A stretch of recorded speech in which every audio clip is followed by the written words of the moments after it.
বিএনপির acting chairperson Tarique রহমানের সাথে বিবিসি বাংলার যে সাক্ষাৎকারটি তার দ্বিতীয় খণ্ডটি আজ প্রচারিত হয়েছে।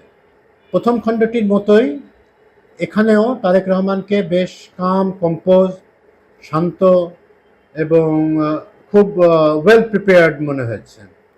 উনি যথেষ্ট প্রস্তুতি নিয়ে সাক্ষাৎকারটি দিয়েছেন এবং হয়তোবা প্রশ্নগুলো তার কাছে আগে পাঠিয়ে দেওয়া হয়েছিল অথবা আমরা জানি না, বাট তাকে খুবই মানে তার খুব ভালো হোমওয়ার্ক করে এসেছেন এরকম মনে হয়েছে। সাক্ষাৎকারটির প্রথম দিকেই উনি বলেছেন যে যদিও ইন্টারিম গভর্নমেন্টের কিছু ব্যাপার নিয়ে বিশেষত নির্বাচন সংক্রান্ত বিষয়গুলো নিয়ে ওনার দেশবাসীর অন্য অনেকের মতোই কিছু সংশয় ছিল, কিন্তু যখন থেকে প্রধান উপদেষ্টা নির্বাচনের তারিখ বা রোডম্যাপ একটি ঘোষণা করেন, তারপর থেকে সেই আশঙ্কা বা সন্দেহ এখন তার ভেতরে আর নাই। উনি বিশ্বাস করেন যে তত্ত্বাবধায়ক সরকার তার লক্ষ্যে অবিচল থেকে সুষ্ঠু নির্বাচনটি করবেন। লক্ষ্য করার মতো বিষয় হচ্ছে তারেক রহমান খুব সশ্রদ্ধভাবে প্রফেসর ইউনূসের কথাবার্তা নিয়ে যে কথাবার্তাগুলো সেটা বলেছেন। উনি সব ক্ষেত্রেই দেখেছেন যে উনি যে পুরো ইন্টারভিউ দুটোতেই দেখা গেছে যে উনি কোনো বিরোধ মানে যারাই গণ অভ্যুত্থানের পক্ষের শক্তি ছিল তাদের সবার প্রতি উনি একটি বেশ সম্মান রেখে কথা বলেছেন। উনি যদি তাদের বিরোধিতা করেন তখন উনি একটি ফ্রেজ যোগ করে নিয়েছেন যে আমি সম্পূর্ণ সম্মান রেখে এটাই বলতে চাই। তো দ্বিতীয় খণ্ডের আমার যেটা দৃষ্টি আকর্ষণ করেছে বা যেটা আমার কাছে উল্লেখযোগ্য মনে হয়েছে সেটা হচ্ছে বাংলাদেশের পররাষ্ট্র নীতির ব্যাপারে তারেক রহমানের বেশ স্পষ্ট একটা ভবিষ্যৎ রেখা প্ল্যান আছে। উনি খুবই ক্লিয়ারলি বলেছেন, আগেও বলেছিলেন, কিন্তু এই সাক্ষাৎকারে আরও স্পষ্টভাবে বলেছেন যে বাংলাদেশের স্বার্থকে প্রাধান্য দেওয়াটাই বাংলাদেশের কূটনীতির মূল লক্ষ্য হবে। ওনাকে প্রশ্ন করা হয় যে এটাকে উনি ডোনাল্ড ট্রাম্পের আমেরিকা ফার্স্ট নীতি থেকে উজ্জীবিত হয়ে করেছেন কিনা। উনি বলছেন না, এটা উনি করেননি, এটা উনি ওনার মতো করে বলেছেন। বাংলাদেশ আর আমেরিকার এখানে কোনো তুলনার ব্যাপার আসেনি বা কাউকে ফলো করেন।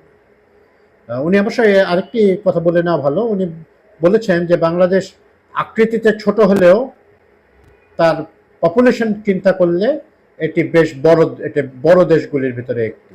উনি একেবারে যখন যেখানে থাকেন সেই যুক্তরাজ্যের কথা তুলে বলেছেন যে এখানে বাংলাদেশ 3 গুণ বড়। আবার ফিরে আসছি পররাষ্ট্রনীতির ক্ষেত্রে যে এই বড় দেশ সুলভ কূটনীতি উনি চেয়েছেন আর কি। উনি একেবারে উদাহরণ হিসেবে বলেছেন যে উনি যখন মানে সীমান্তে হত্যার ব্যাপারে উনি তার উদ্বেগ প্রকাশ করেছেন এবং পানির ন্যায্য হিস্সা চেয়েছেন। বুঝতেই পারছেন এটা ভারতের সাথে যখন তাকে আলাদা করে প্রশ্ন করা হয় ভারতের বিষয়টি নিয়ে, যেহেতু আমাদের 3 দিকে বর্ডার আছে, তো উনি খুব ক্লিয়ারলি বলেছেন এটা নো ইফস অ্যান্ড বাটস। উনি এখানে কোনো যদি কিন্তুর অবসর না রেখে উনি বলেছেন যে আমার দেশের মানে বাংলাদেশের স্বার্থটা উনি রাখবেন এবং বাংলাদেশের সীমান্তে হত্যা হলে তার এবং বাংলাদেশের নদীগুলোর যে কমন যৌথ যেসব নদী আছে সেগুলোর ন্যায্য হিস্সা, তার পানি বন্টন ইত্যাদি ব্যাপারে তার তিনি মানে কোনো কম্প্রোমাইজের কোনো অবকাশ রাখবেন না। এরপরে উনি বলেছেন যে বাংলাদেশের সাথে মানে ওনাকে প্রশ্ন করা হয় যে বাংলাদেশের সাথে ইন্ডিয়ার সম্পর্ক এখন একটু শীতল। উনি খুব ক্লিয়ারলি বলেছেন যে ইন্ডিয়া তো আমাদের হাজার হাজার আওয়ামী লীগ বা তার সহযোগীদের আশ্রয় দিয়েছে, এই জন্য বাংলাদেশের জনগণের সাথেই সম্পর্ক শীতল হয়েছে এবং এটার রিফ্লেকশনই উনি দেখেছেন। উনি কোনো ট্র্যাপে পা দেন নাই। এবং ওনার কথাগুলো খুব ক্লিয়ার ছিল, স্পষ্ট ছিল। আপনার মানে কেউ অ্যাগ্রি বা ডিসঅ্যাগ্রি যাই করুন, উনি স্পষ্ট ভাবে বলেছেন এবং কোনো ধোঁয়াশা রাখেননি।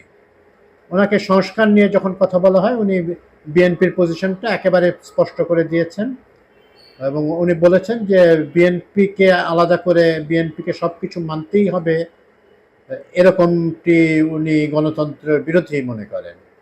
এটা গণতান্ত্রিক উনি মনে করেন না।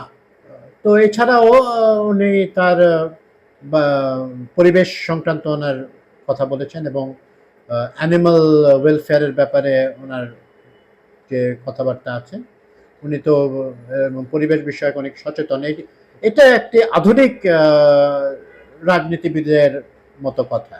আমাদের অধিকাংশ রাজনীতিবিদই এই ধরনের আলোচনা আসেন না। অনেক তরুণ রাজনীতিবিদও পরিবেশ বা পশু পাখির ওয়েলফেয়ার এগুলোর কথা আনেন না। উনি তার ব্যক্তিগত জীবনে ওনার ভাই এবং ওনারা যে পশু পাখির লালন পালন করতেন, এগুলোর ব্যাপারে উনি তুলে ধরে বলেছেন যে এগুলো মানে এগুলো তার কাছে ম্যাটার করে। তো মূল হচ্ছে দুই খণ্ডেই আমরা একটা তারেক রহমানকে খুবই একটা পরিপক্ক রাজনীতিবিদ হিসেবে আমরা দেখতে পেয়েছি। আমরা আশা করছি যে ওনার এই পরিপক্কতা, যদি উনি রাষ্ট্র পরিচালনার দায়িত্ব পান, সেখানেও আমরা দেখতে পাবো। তার এই কথাগুলো শুধু কথাই থাকবে না, এটা বাস্তবায় রূপায়িত হবে বাস্তবে, এটা আমরা দেখতে পাবো।